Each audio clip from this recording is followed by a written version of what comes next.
Hello everyone, today I'll be narrating 3 new creepyposts that I found off of the Let's Not Meet subreddit. Liking this video and subscribing to my channel helps me a lot. After you've heard these stories, let me know what you think of them in the comments below. But without further ado, let's dive straight into their experiences. These are their stories.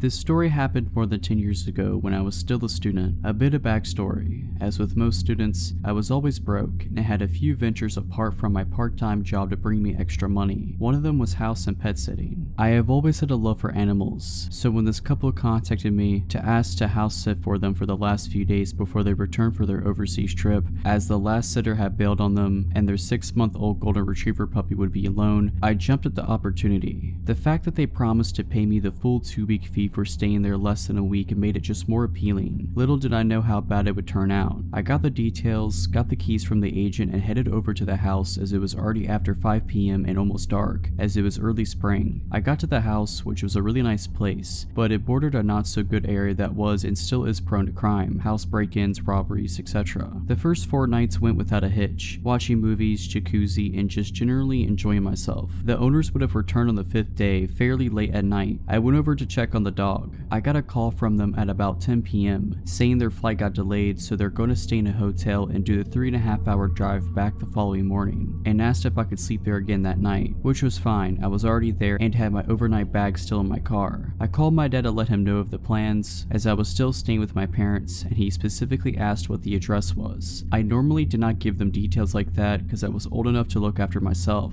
I still believe to this day that probably saved my life. I eventually got to bed about 1 a.m. and it felt like I had only slept 5 minutes when I was awoken to a window breaking, and I could hear movement and what sounded like footsteps running down the hallway. The first thing I did was grab my phone and just hit redial. Thanks to my old Motorola phone, redialing was as simple as pressing one button, as my dad was the last number that I had called, hoping that he wakes up from the call. I then dropped the phone in between the headboard and mattress in case my dad picks up that he can hear what is going on. I had barely done that when the first guy stormed through the bedroom door. I could see a silhouette and he had a knife in his hand. When he saw, he raised it and came at me. Now, one thing to those that are unfamiliar with South Africa and the crime: robberies and house invasions usually are very brutal and violent. People get murdered or tortured if they are in the slightest retaliate or don't cooperate with the robbers. Out of instinct, I raised my legs back when he came at me, and when he came within reach, I kicked both legs out as hard as I can. When I kicked and made contact with the guy, he completely lifted off the ground and shot into the wall. Luckily, the knife shot out of his hand as well. Before he got the chance to get up, I was on top of him, driving my right knee into his face and in return, his head into the wall. I knew that my life depended on it, so I put in some extra force. The guy dropped like a sack of potatoes, but before I could get up, I heard the sound of a pistol cock and I froze. It felt like all the blood drained from my body and I just became numb. He stood like that with the pistol against my head for probably less than 10 seconds. I did not move, and he eventually said in very broken English to get on the bed, face down. I panicked, but thought if he wanted to shoot me that he'd already would have done so I did as he said. He threw a blanket over me, and I turned into a fetal position with my back against the wall, just so if they wanted to stab me that I had my legs and arms in front to protect my body. Now, by that time, I had forgotten that I had called my dad, and the guy that I had need is still down. I heard a third guy come into the room, and I could hear what sounded like Portuguese to me. I could not understand what they said, but I recognized it, as we used to go to Mozambique on holiday a lot, and that is the main language spoken there. The one guy tried to get the guy that I put down off the ground, while the others started to ransack the house, shoving valuables into a big bag. It was about at this time that I heard tires screeching and a car approaching at what sounded like Mach 2. The car skittled to a halt right in front of the gate, and I heard someone scream. It was my dad. The 3 inside the house panicked and ran out the back door and tried to jump the fence. My dad opened fire, shooting in their general direction. I grabbed the house keys and pressed the gate remote, and my dad called the police while he came in. I met him at the front door, and we walked out to the car to wait there for the police. It took them over an hour to get there, some excuse of no vehicle available. By that time, I had calmed down and started to look for the dog. I could not find her anywhere. I grabbed a flashlight from my dad and started scanning the surrounding yard, and as I got to the corner, I could see her laying on the ground. I got to her and saw she was dead. Later autopsies revealed she was poisoned, and the police found pieces of meat laced with poison near the fence. Poisoning is pretty standard practice in my country for dealing with dogs at a house or area that is targeted for a break-in or robbery. I was fuming and so sad. The police was also pretty useless and had a I don't give a crap attitude, and barely took our statements. By that time it was starting to get light, and I retrieved my bag, phone, and locked the house as good as I can without touching anything, and drove home behind my dad. Only when I got home I got the story from my dad's side. He said he answered my call only to hear the shouting and what sounded like fighting going on, and when I did not respond he flew out of the house and raced over. Luckily he asked me for the address the previous night, and he knows the area well to know exactly which house it is. Now my dad got there pretty quickly, and he said he stayed on the line the whole time, only hanging up when he stopped at the gate. My parents' house is about 6 miles from there, through a residential area. It's normally about a 20-minute drive. The call duration was 7 minutes and 13 seconds. I met the detective there later that day, gave my statement, they took fingerprints, etc., and the owners got back about the same thing. The rest of the day was a blur, as I came down from the shock and adrenaline. Now, that is not where the story ends. About 7 or 8 months later, I got a call from the detective telling me they caught the guys. The one that I had need apparently was the leader of the group.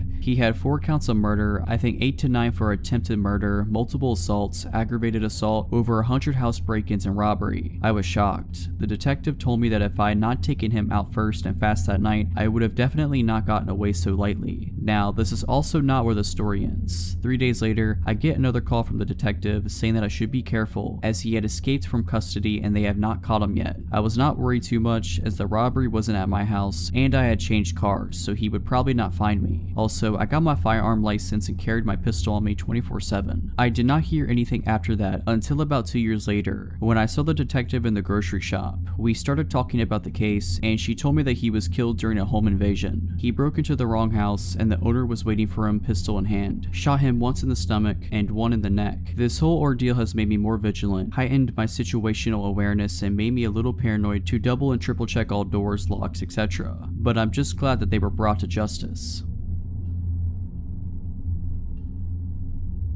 Back in the winter, I had returned home to New York City and was getting used to the usual schlep on the subway to get to and from work and around the city in general. I had just left a cancer fundraiser event around 7 p.m. and was only going a few stops over to where my house was on the N train. My little sister and I sat chatting quietly as the train began to move. A medium-build man with a gray pea coat and a beanie made contact with me and hurried over. He bent down close to my face, extending his arm out for a handshake and said, "Hello there, you are very beautiful. How you doing? What's your name?"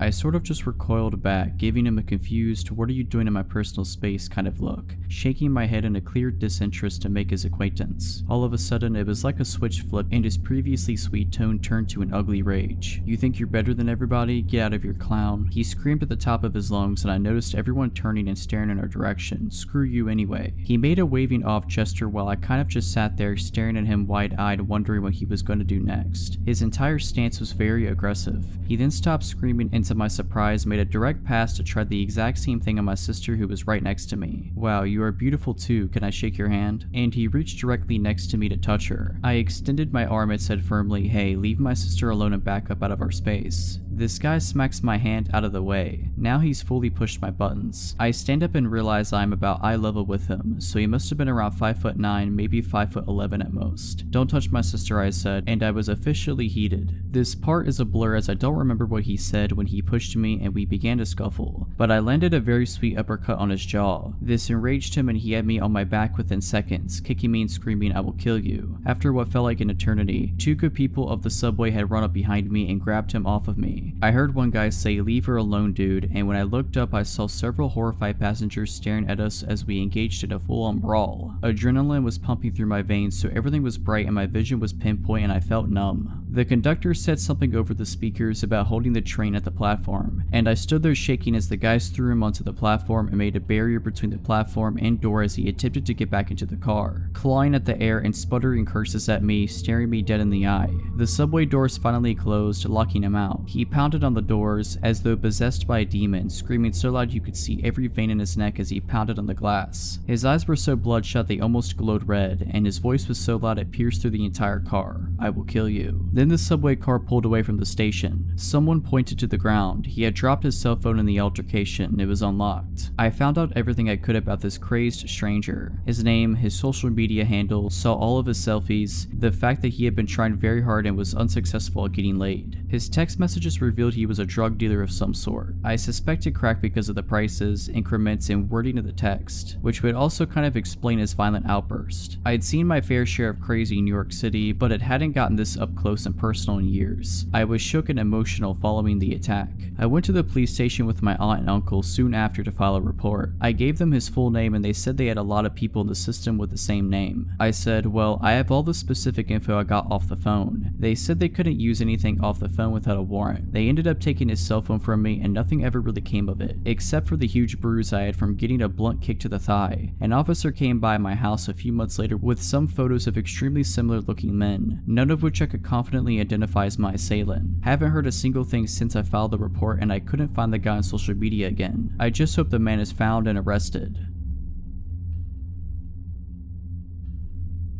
So, a little backstory. I was a dancer for 6 years. I have worked in many cities and clubs. At the time of the story, I wasn't a rookie. I was well versed in the industry. At the time this took place, I was like 20 or 21. It was also in Texas at one of the upscale clubs. I never imagined something like this would happen in this place, but apparently I was wrong. I started my shift at about 6 p.m. I like to get there early, meet with some of my regulars before the crowds come in. It was like 8:39 and this really good looking guy came in with some friends. They were all older, like 40 to 45. I grabbed some of my hustle friends and we went and sat with them. It wasn't hard to convince these guys into a VIP room with a bottle service, but this is where it kinda gets weird. The guy I was talking to wanted a separate room for just us. I thought maybe because his friends seemed rowdy and wanting to party hard, he wanted to have a more relaxed area. I wasn't complaining because this meant I wouldn't have to share my cut of the room, so stupid me saw dollar signs and went with it. We get some mixed drinks and shots. Now a lot of the guys that come into strip clubs really want to let loose and brought drugs as well. These guys had just about everything besides crack, meth, and heroin. I was definitely a party girl at the time too, so yes, I partook in some of these. So at this time, we were all hanging out in one room together. I took a little hit of coke off the back of my hand and continued drinking. After we were all hyped up and ready to party, my guy pulled me into the other room. This guy was like 6'4", obviously worked out a lot and was attractive. I, on the other hand, without my heels was 5'6" and was like 120. I sat down in his lap and I started talking to him and laying down my moves to get him to empty his wallet basically. We were having a really good conversation and my bouncers were really good about checking up on the girls in the rooms because they were pretty secluded on the second floor. After about 20 minutes of talking, something snapped and all of a sudden he literally put his hands around my neck, lifted me up and slammed me against the back of the couch. The couch backs were tall and padded, so it wouldn't have been heard on the other side plus with all the music. I was literally frozen in fear. After almost 3 years of dancing, I had never been in this situation. He started calling me names, spit in my face, and his grip on my neck would get tighter when he would feel me take a deep breath like I was going to scream. Luckily, there were also VIP rooms across the large overlook and a bouncer noticed me kicking and flailing. I faintly remember, like all the bouncers, running into the room. They had to pry me out of his hands. When I was finally back sitting on the couch, they had him on the floor outside the room and his buddies acted like they didn't even know him. My manager grabbed me and carried me like a baby to the dressing room, asked me if I needed any medical. I said no, I was just really shaken up.